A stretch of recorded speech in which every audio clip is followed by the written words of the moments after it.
Hoy vamos a ver uno de los capítulos más importantes en la historia de Francia y de Occidente. Hoy vamos a ver la Revolución Francesa.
La historia tiene bestsellers también, o sea, momentos cumbres, y pocos capítulos han tenido tanta influencia en la cultura del mundo, en la política, en la formación de los estados, en la creación del mundo moderno, en los derechos humanos, en la igualdad, en todo.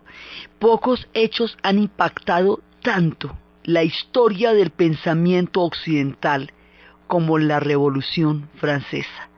Hoy hemos llegado a uno de los momentos cumbres en la historia de Francia, que va a tener muchos, pero este quizás es uno de los más emblemáticos, porque esto cambió al mundo para siempre. Entonces, comenzamos. La cosa estaba desde las guerras que estábamos viendo la vez pasada, en que Francia se fue metiendo en todo el escenario mundial, y cómo después de que había sido expulsada por los ingleses del Canadá, en toda esta aventura en la cual generó un país que tiene la mitad de la cultura francesa, por esa época en la cual Champlain y todos ellos y Cartier exploraron y llegaron a tener una buena parte del Canadá, y hoy por hoy allá queda Quebec y Montreal y todo eso. Cuando ellos fueron expulsados por los ingleses de allá, y los ingleses quedaron en control del Canadá, ahí se abrió una heridita que necesitaría una sacadita de clavo. Entonces la sacadita de clavo, por haber sido expulsados del Canadá, fue haber apoyado a los Estados Unidos en la guerra de independencia contra Inglaterra. Pero el apoyo tan entusiasta, y con Lafayette y con todo el mundo ahí, generó un desastre financiero en todo lo que va a ser el fisco de Francia. Entonces empiezan a empobrecerse. Todas estas guerras, les cuento, han ido mellando el tesoro, pero esta les costó muchísimo. Entonces, en vista de que había un problema económico grave, se trató de ver cómo se podía solucionar, a qué podíamos apelar. Entonces intentaron decirle a la nobleza que la nobleza tenía una serie de privilegios. Había unos impuestos que no pagaban, otros que sí pagaban, pero el que sí pagaba todos los impuestos era el pueblo, es decir, los pagaba todos. Sobre ellos descansaba fundamentalmente todo el sistema tributario. Entonces se le trató de decirle a los nobles que se bajaran de privilegios, que pagaran impuestos, que de alguna manera, mejor dicho, se metieran la mano al drill y colaboraran, porque la cosa estaba sumamente complicada. Y los nobles no accedieron a nada. Es más, intentaron revertir ese primer proceso que se había dado para formar el absolutismo monárquico, que era el de quebrar todos los poderes locales, ir debilitando todas las reglas y las leyes que hacían que los condes y los duques otrora fueran tan poderosos y que ahora fuera la figura del rey la que detentara todo ese poder. Intentaron buscar leyes antiguas que les dieran privilegios para evitar el tener que meterse la mano al drill y ver a ver cómo van a colaborar con esta crisis económica tan brava en la que Francia se metió por culpa de la guerra en Estados Unidos. Entonces, como eso no se pudo de ninguna manera, entonces se hizo una convocatoria a los Estados Generales para ver si con los Estados Generales se podía tratar el asunto. Además, porque los nobles, al tratar de echarse de para atrás y buscar privilegios antiguos en otras leyes, esos privilegios antiguos hacían que cayera el peso sobre los campesinos. Tierras, por ejemplo, baldías o tierras que los campesinos estaban usando en un momento dado podrían ser retomadas por los nobles si hacían valer una ley de esas. O sea, este sistema de la nobleza de rebelarse contra su contribución a sacar a Francia de la crisis hizo que el tema recayera más sobre el pueblo y sobre los campesinos, por un lado, y por el otro lado hubo lo que llamaban la guerra de las harinas porque hubo escasez de comida. Suele suceder que las crisis económicas están acompañadas de malas cosechas. ¿Por qué? No tengo ni idea, pero pasa con frecuencia. Entonces la cosecha fue pésima, entonces había hambre, hubo guerras por las harinas, por el pan, y la actitud de la nobleza francamente no colaboraba en un momento de esos, sino que hacía la cosa mucho más complicada. Entonces, el antiguo régimen tenía lo que llaman los estados generales, estaban compuestos por el clero, la nobleza y el pueblo. Y el pueblo pues eran los plebeyos, es decir, todos aquellos que no tenían títulos nobiliarios, y también estaban unos que estaban empezando a emerger económicamente, pero básicamente eran esos tres estados. Entonces, los estados generales no se habían vuelto a convocar desde hacía más de 150 años, el tema no se había vuelto a tratar, pero en vista de la crisis tan brava en la que están metidos, hubo una convocatoria a los estados generales a ver si desde ahí se puede hacer alguna cosa. Entre los estados también había gremios, ciudades, estaban diferentes estamentos, pero eran básicamente ellos tres. Se convocan los estados generales a ver cómo le podemos hacer, pero aquí, cuando ya están convocados los estados generales, de pronto el pueblo se está dando cuenta que ahí no hay un tema, digamos, de la monarquía contra la nobleza por los impuestos, sino más bien hay un tema del pueblo contra el clero y la nobleza y la monarquía, o sea, los otros dos estados, porque los otros dos estados derivan su existencia del pueblo. Y eso es lo que el pueblo se va a dar cuenta en la convocatoria de los estados generales.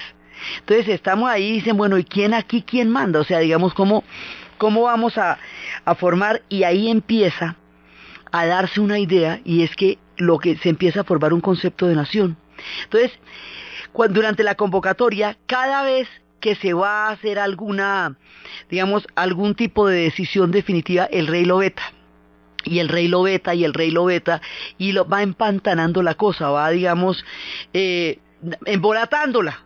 Entonces no llegamos a ninguna conclusión sobre el tema de los impuestos, que es la razón por la cual nos hemos reunido, y hay un momento en que esto que había sido una asamblea, la convocatoria de todos, esto no se va a poder hacer ya en la sala porque el rey los expulsa de la sala.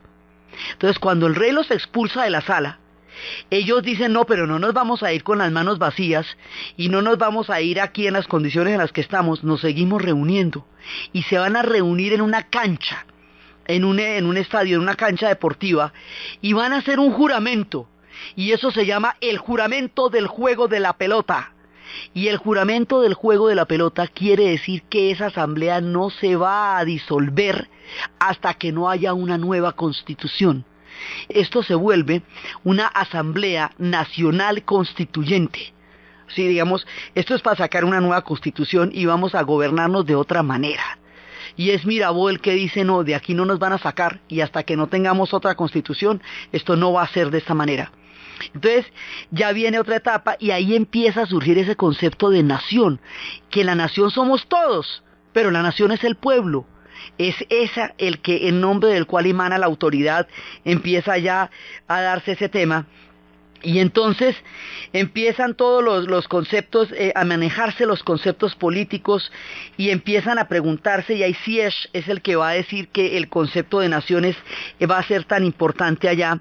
Entonces están todos reunidos allá y en ese momento ya se van a dar cuenta que esto no, digamos, no lo logran desempantanar, y ya empiezan a movilizarse y empiezan a moverse, y hay un momento en que parecería que llegaron, digamos, como a una especie de acuerdo.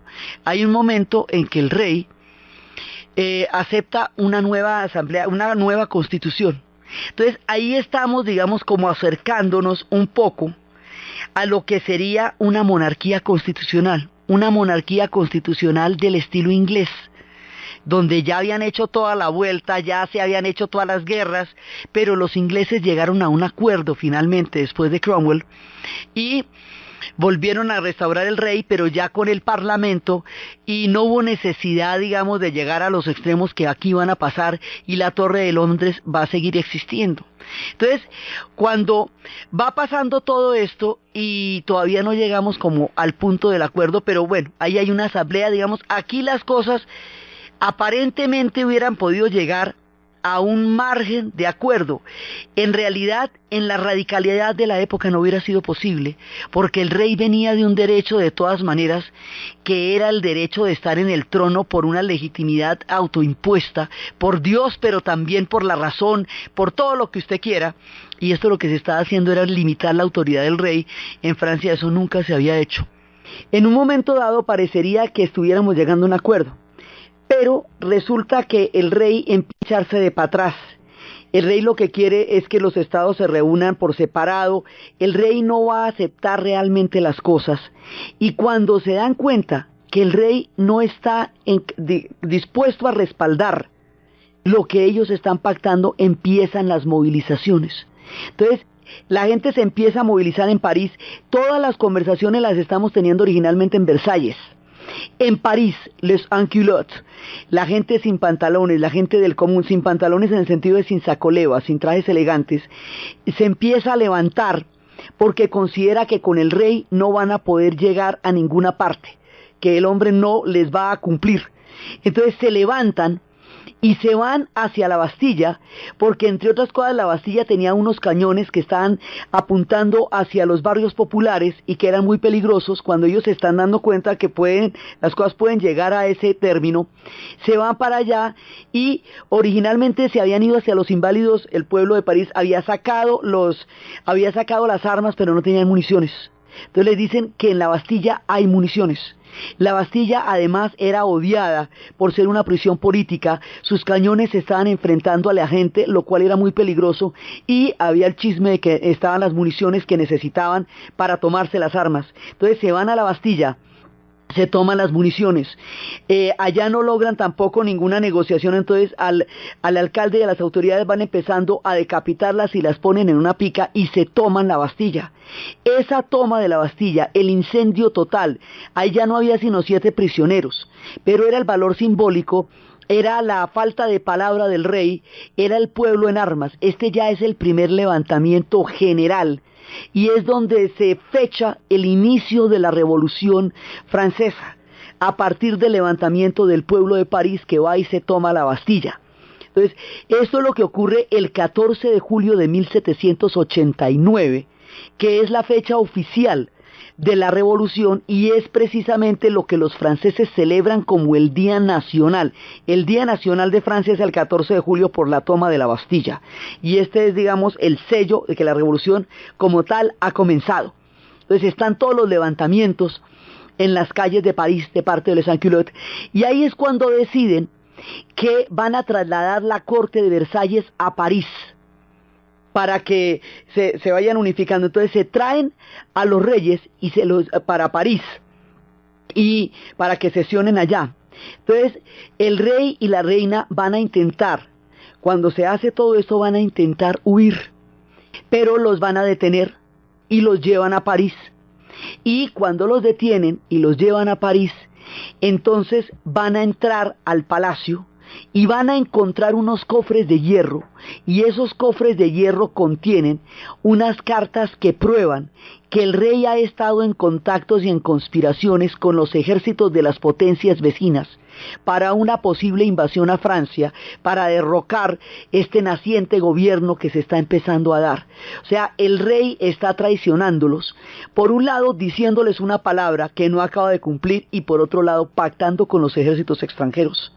Entonces, esta prueba de traición ya es una cosa irrefutable. Están todas las cartas y todas las comunicaciones donde él claramente dice cómo y de qué manera deben entrar los austriacos y deben entrar todos los demás ejércitos a aplastar esto que es la primera revolución.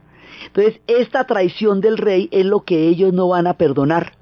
Ahí sí, mejor dicho, téngase, porque cuando ya descubrieron que el rey no solamente no estaba cumpliendo su palabra, sino que estaba fraguando una conspiración y una traición, entonces sí va a empezar todo lo que va a ser el levantamiento popular y va a empezar todo lo que es la turba matando a la nobleza, y va a empezar toda la sangre de la revolución, digamos, se desata también cuando van a empezar en todo esto. Ya había habido levantamientos grandes y ya durante la toma de la Bastilla habían matado bastante gente del pueblo en el levantamiento, pero ahora, con la traición del rey, ya esto se vuelve una cosa generalizada y ya es cuando empieza toda la persecución a la nobleza, a toda la nobleza como clase, dentro de parte de lo que va a ser el terror en toda esa época.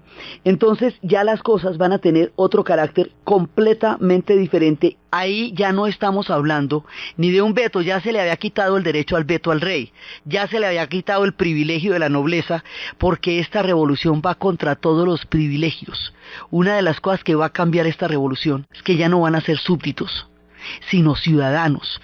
O sea, el concepto del antiguo régimen, que es como se le llamaba al gobierno que tenía Francia antes de la revolución, era un concepto que se manejaba en toda Europa. Era un concepto donde el rey era un ser superior y el noble era un ser con privilegios y alcurnias, y la gente del pueblo no tendría que respetar todos esos privilegios, y ellos eran dueños de la vida de la gente del pueblo y los podían maltratar como quisieran, y todos esos privilegios estaban simbolizados en una serie de tratos, de palabras, de elementos.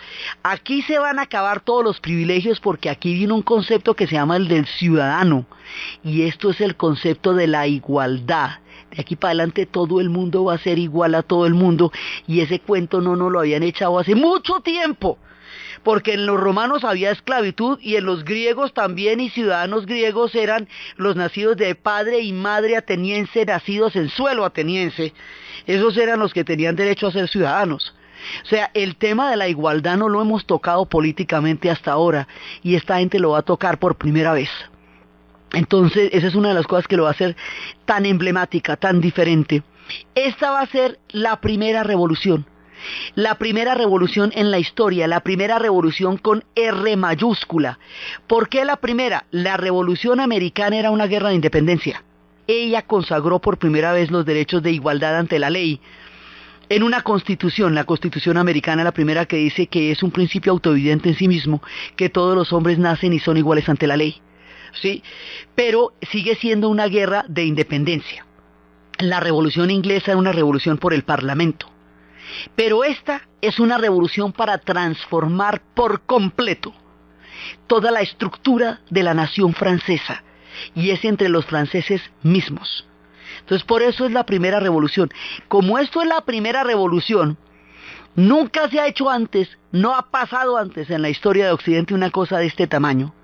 Entonces, todo lo que pase se va a convertir en arquetípico, y de ahí en adelante, el resto de las revoluciones que sigan en los años y siglos venideros, y particularmente en el siglo XX, van a calcar los modelos de esta revolución, y sus errores también, y sus grandezas también. Ella va a ser el modelo, el manualito de las revoluciones lo escriben los franceses en la Bastilla, así le digo, de ese tamaño es la cosa. Todo lo demás va a atravesar los dilemas, los procesos, las discusiones y las miradas que los franceses tuvieron que atravesar cuando estaban escribiendo con letras mayúsculas uno de los principales capítulos de la historia.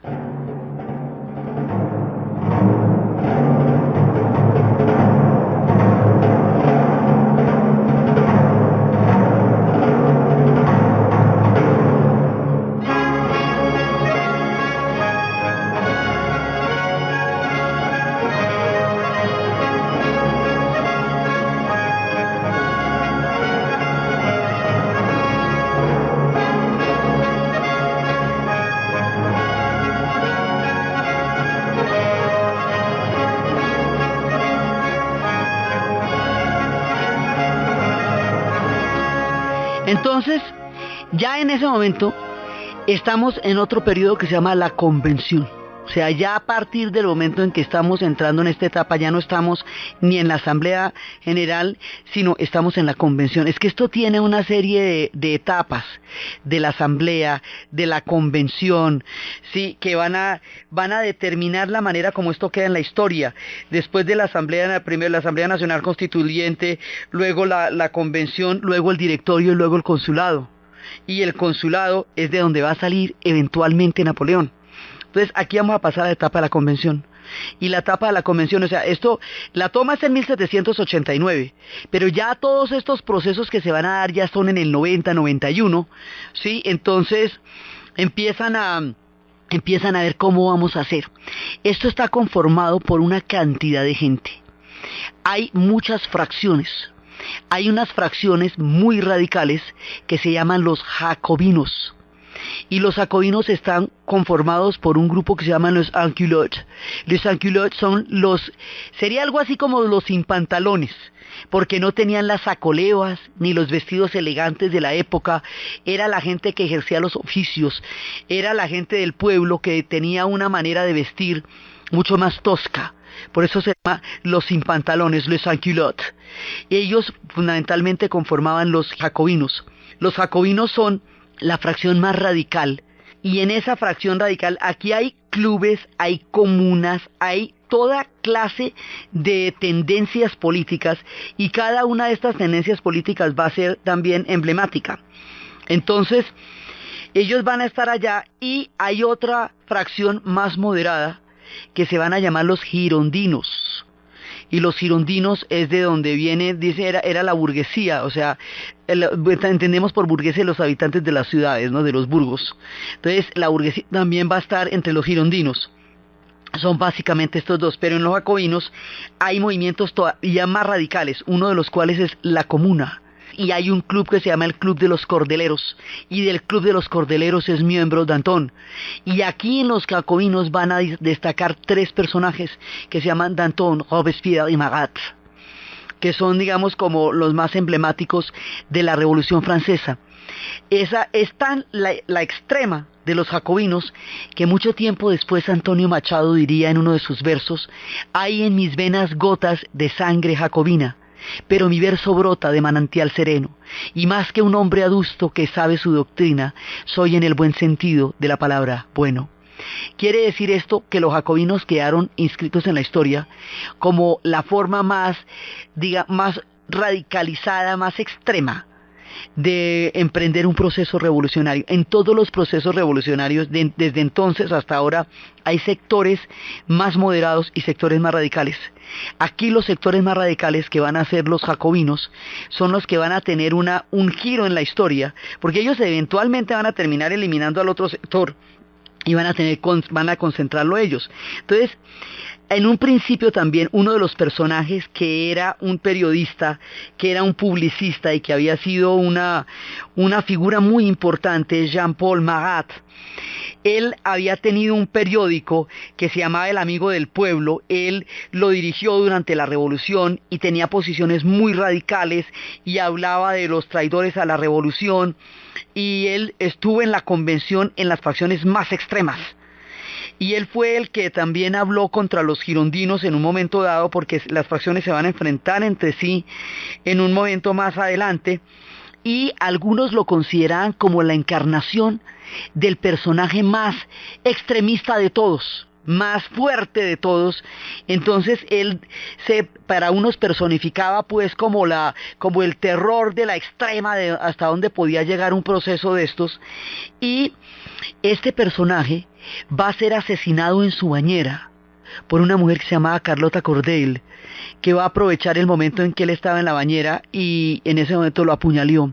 Hay una obra de Peter Brook que se llama Marat Sade, que es una obra que es una representación en un manicomio, en el cual se pone en palabras del Marqués de Sade, personaje que vamos a ver también durante estos capítulos, y que va a vivir en esta época en la cual él escribe desde el manicomio la historia de Marat. se llama Marat Sade, es una obra de teatro y es una película que es bastante brava. Entonces, en la primera etapa de esto es asesinado Marat y está su famoso cuadro en la bañera, la imagen del divino Marat.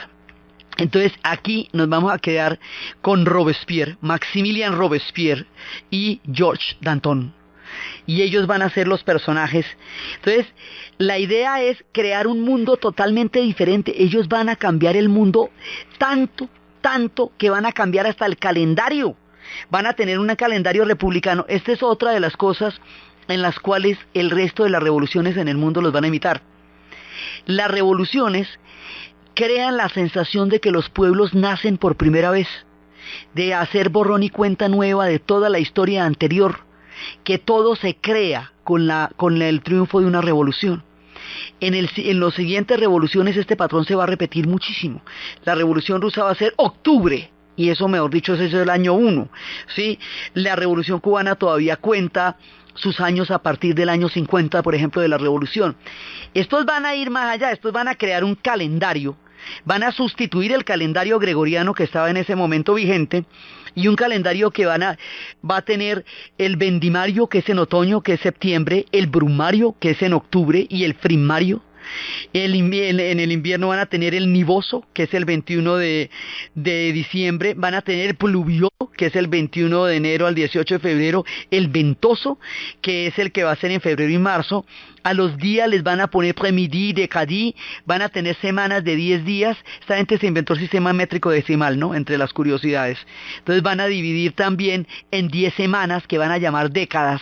Las semanas van a tener 10 días.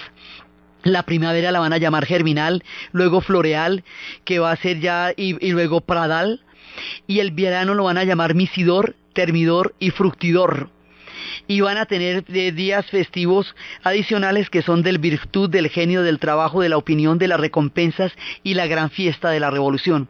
Entonces van a cambiar todo, van a desacralizar todos los símbolos religiosos y van a cambiarlos por símbolos naturales o por símbolos cívicos. Van a utilizar el gorro frigio, porque ese gorro era el que usaban los esclavos en el tiempo de los romanos cuando adquirían su libertad.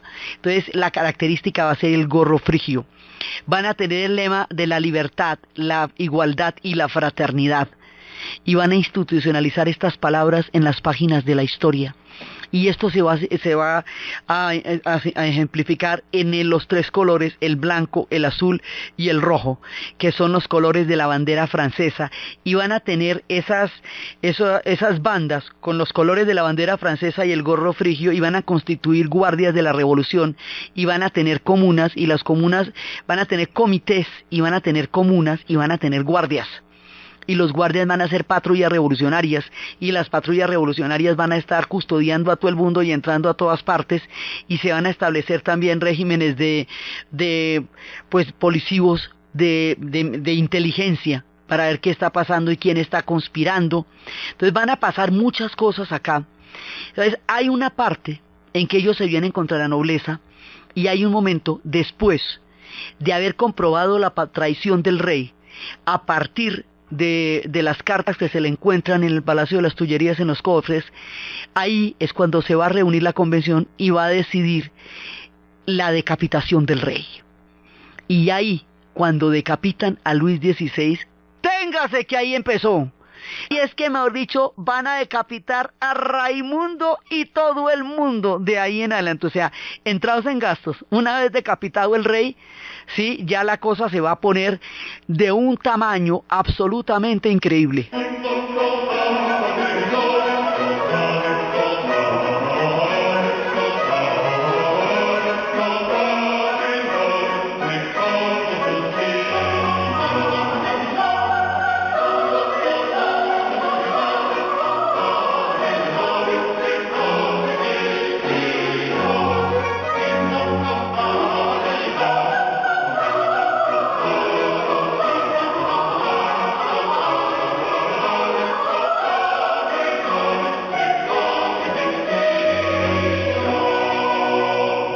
Después, unos meses después, va a caer María Antonieta.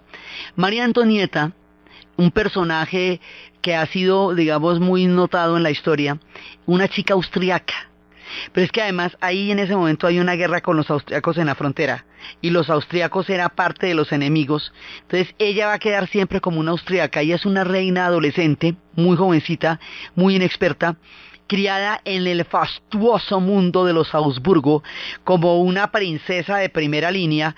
Ella no tenía que preocuparse de nada sino de estar titina. Entonces ella se va a casar, la van a casar con Luis XVI, cuando los dos eran jovencitos, y ella va a llegar a esa corte en un desconocimiento total de la cultura y del pueblo francés, y en un desinterés también muy grande. Ella no era ni la más imbécil de todas las superficiales, ni tampoco la más genial, ni tampoco la más inteligente.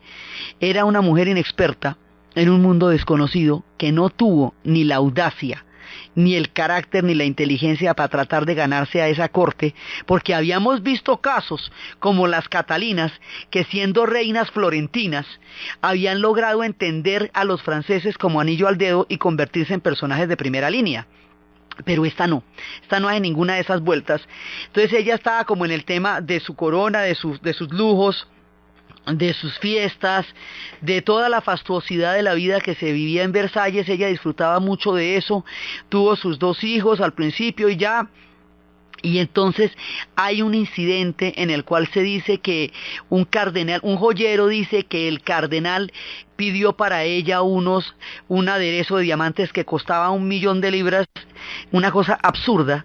Dicen que ni el cardenal los ordenó, ni ella tampoco, que eso fue como un ardid del joyero, pero resulta que quedó como que la reina había influido en el cardenal para hacerse a un aderezo de diamantes que costaba lo que podía costar la comida del pueblo francés en yo no sé cuánto tiempo en estas épocas de hambre, y ella, que había sido antipática ante su pueblo, queda por eso que llevar convertida en una mujer fatua, pero además cínica y superficial, y se le atribuye la famosa frase cuando iba mirando las terribles condiciones del pueblo en las calles, que por qué estaban tan tristes, dice que porque no tenían pan para llevarse a la boca, entonces que comieran tortas. Tampoco se sabe si ella realmente dijo eso o no.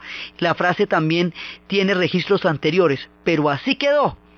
Entonces esta mujer va a tener el simbolismo de todo lo odioso y lo repelente que resulta el antiguo régimen.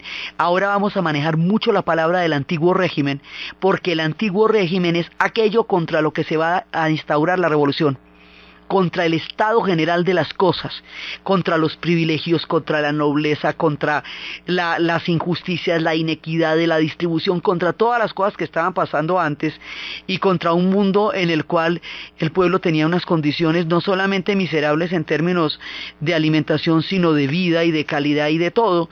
Entonces esta mujer va a llevar la culpa de todos los males del pueblo. Entonces la van a decapitar acto seguido.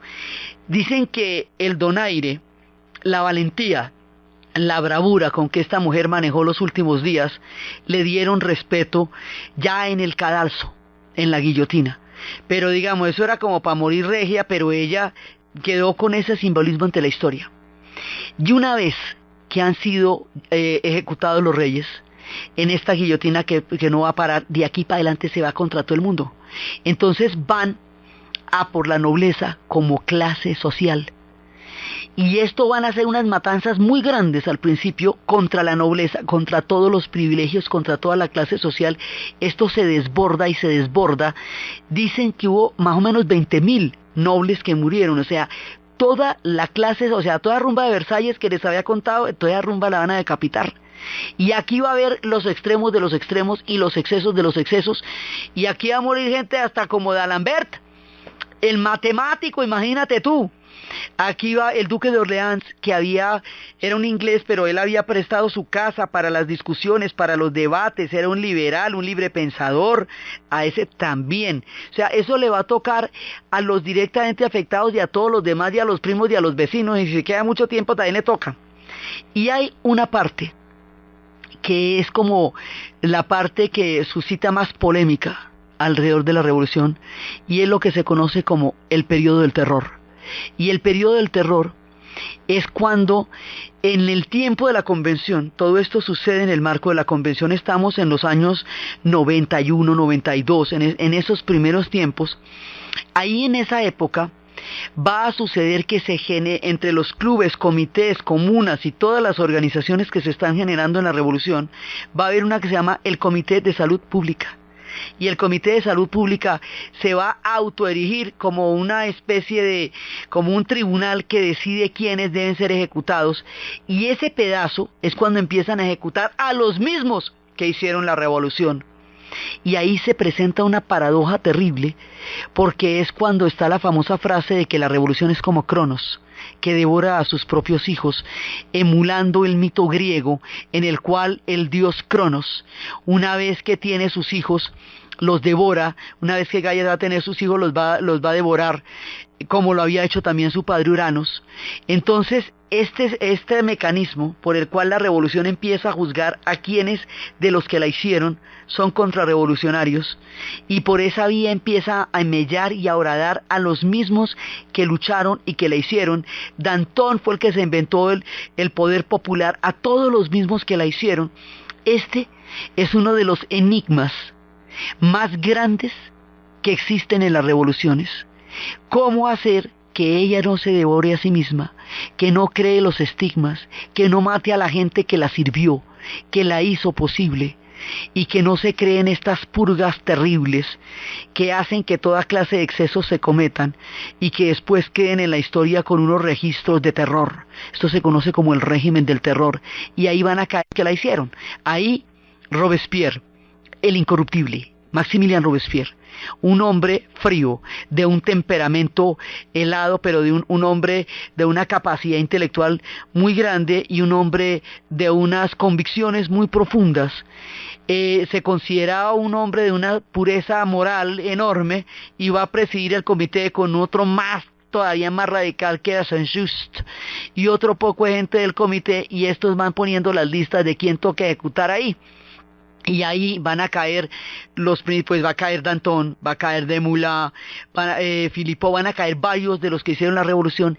Y ahí en ese momento la revolución entra en un problema muy grave, porque se supone que esto se hizo por la libertad de expresión, por la libertad de opinión, porque en la primera parte, en la pura primera parte de la revolución, se alcanzan a firmar ya los derechos del hombre y del ciudadano, aquellos que consignan que el hombre es igual ante la ley, que es un ciudadano y en cuanto tal tiene derecho a su integridad física, tiene derecho a su opinión, a su libre expresión. Esos derechos humanos que hoy son la medida de los estados democráticos y de derecho, esos derechos humanos son producto de la Revolución Francesa. Sí, eso, digamos, de ahí en adelante, el ciudadano va a ser la nueva categoría con la cual nos vamos a referir a la política. Estas ideas son las que les digo que van a ser transmitidas a través de Miranda, a través de Espejo y a través de Antonio Nariño a América Latina, y va a hacer que en América Latina la independencia tenga el sabor de estas ideas de la Revolución Francesa. O sea, son el antecedente directo de nuestro proceso de independencia, es esta revolución de la que estamos hablando, y es la traducción de estos textos por Nariño la que nos va a poner en contacto con lo que estaba pasando y pasó en Francia. Entonces, hay una paradoja terrible, y es que la revolución que está produciendo estos derechos en este momento se encuentra, en este particular momento de la historia, se encuentra empantanada en un proceso en el que se devora a sí misma a través del régimen del terror, y la guillotina no paraba, y la guillotina se la inventó un médico para hacer una muerte más piadosa, porque el tipo de ejecuciones que les hemos contado en esta serie son de apagarse e irse, pues la que le habíamos visto que pasó con el hombre que asesinó a Enrique de Navarra, que fue emblemática. Entonces la idea era una muerte rápida, pues él también murió guillotinado, todo el mundo murió guillotinado, se les fue la mano, se salió de todo cauce, ya nadie la podía controlar, el comité estaba completamente, ya nadie le podía decir al comité que se le había ido la mano al comité, ¿sí? Porque es que además esto cuando se hizo nadie sabía para dónde iba. Las revoluciones cuando se hacen, normalmente no es que tengan un guión, pero es que esta es la primera. Entonces, ¿cómo sabemos para dónde vamos? Entonces, empiezan la lucha de las fracciones. Primero que todo logran ya, digamos, desactivar a la fracción de los girondinos, que era en la montaña, por el punto donde se hacían físicamente en la convención. Ellos se hacían en la montaña, los otros se hacían al otro lado, y abajo que era la llanura. Entonces a esos girondinos es a los primeros que van a acabar, ¿sí? Y luego se empiezan a acabar entre sí. O sea, primero acaban con la nobleza, luego acaban con los girondinos y luego van a acabar entre sí, ya que es el régimen del terror. Cuando Robespierre da la orden de ejecución de Danton, siendo ellos dos los artífices, digamos, los protagonistas juntos de la revolución, en ese momento él escribe su propio fin, porque después a él le van a disparar en la mandíbula y le van a decir: la sangre de Danton te ahoga, Robespierre. Y él también va a ser guillotinado, y con la guillotina de Robespierre termina el régimen del terror, que es el episodio más controvertido de la Revolución Francesa, porque fue el momento en que se dio esta purga interna, y dice, bueno, pero esto se salió de todo control y nadie les podía decir nada, y empezaron a confiscar prensa, y resulta que la revolución se hizo por la libertad de prensa, por la libertad de expresión. Entonces, este nudito de cómo no traicionar los principios en nombre de los cuales usted hizo la revolución, y cómo no traicionarlos en nombre de los principios que usted está defendiendo, es lo que todavía no nos sabemos. Ese truquito no lo hemos aprendido, ¿sí? O sea, todavía no hay nadie que escape a esta dinámica, no conocemos ninguna. Que cuando estuvimos dando en su tiempo la Revolución Mexicana, eso también, todos los que la hicieron terminaron fusilados, ¿sí? Eso, digamos, es una dinámica que hasta ahora han presentado las revoluciones, y esta lo va a hacer de una manera muy brava. Entonces, es por eso que este periodo va a generar tantas polémicas en la historia, porque es un periodo en donde los ideales se traicionan. Sin embargo, la revolución es dinámica, va a continuar, va a seguir. Ella va a seguir, y ya después de esto entonces pasamos a otro periodo cuando se acaba el terror. Pero la revolución va generando una serie de ideas que son las que sobrevivirán a todo, las que van a sobrevivir a los protagonistas, al régimen del terror, a la convención, a todo, y que van a llevar la revolución después por el resto de Europa. Esas ideas son las ideas del ciudadano, las ideas de la igualdad, la abolición de los privilegios. El idioma cambia, la gente se empieza a tutear por las calles, todas las palabras que implican señorío, que implican alcurnia o que implican algún tipo de distinción o privilegio van a ser abolidas. El hecho de ser ciudadanos implica que todos van a ser tratados como iguales. O sea, ese mundo en el cual había los de abajo que estaban completamente sometidos por haber nacido simplemente en esos hogares, y los de arriba que tenían todos los derechos, ese mundo políticamente se acaba con la Revolución Francesa. Aunque en la realidad siga existiendo, en la Revolución Francesa lo va a acabar, en Francia lo va a erradicar. Entonces va a generar el concepto de nación. Una cosa es el Estado Nacional, esto es la nación. ¿La nación quién es? Los ciudadanos. ¿Cuál es la base de la nación y de los ciudadanos? El contrato social de Rousseau. Detrás de esto están las ideas de la Ilustración. Detrás de la libertad de expresión está Voltaire. Detrás del concepto de nación está el contrato social y las palabras de Sieyès, que más adelante junto con Talleyrand y con Napoleón van a crear el directorio. Entonces, aquí es donde se están dando las matrices de la historia de Occidente, pero se están dando de una manera turbulenta, como es toda la historia de Francia, porque la historia de Francia es cataclísmica.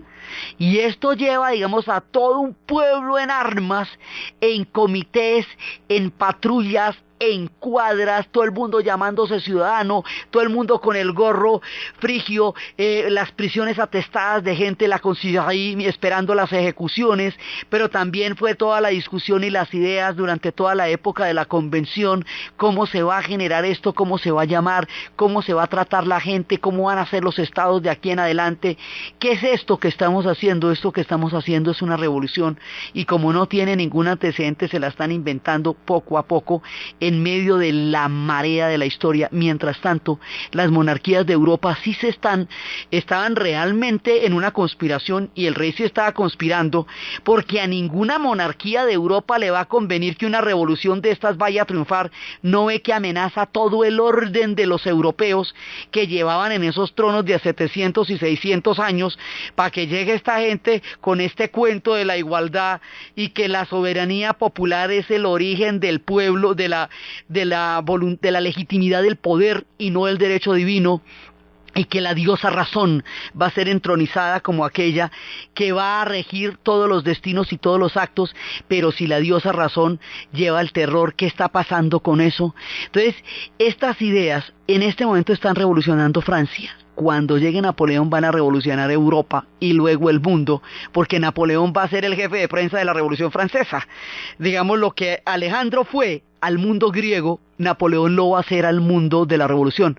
Alejandro Magno le contó a todo el mundo lo que los griegos eran.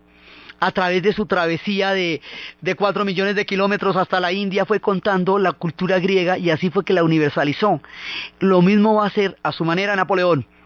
Va a ir por toda Europa y sus ejércitos llevarán las historias de la revolución hasta los confines del continente, y en todos lados habrá sans-culottes, y en todos lados habrá pueblos que lo sigan, que lo adoren y que lo veneren cuando lo vean pasar, con estas ideas detrás que son la reforma agraria, que son la educación masiva, que son el liceo, el bachillerato, porque es que estos son hijos de la Ilustración.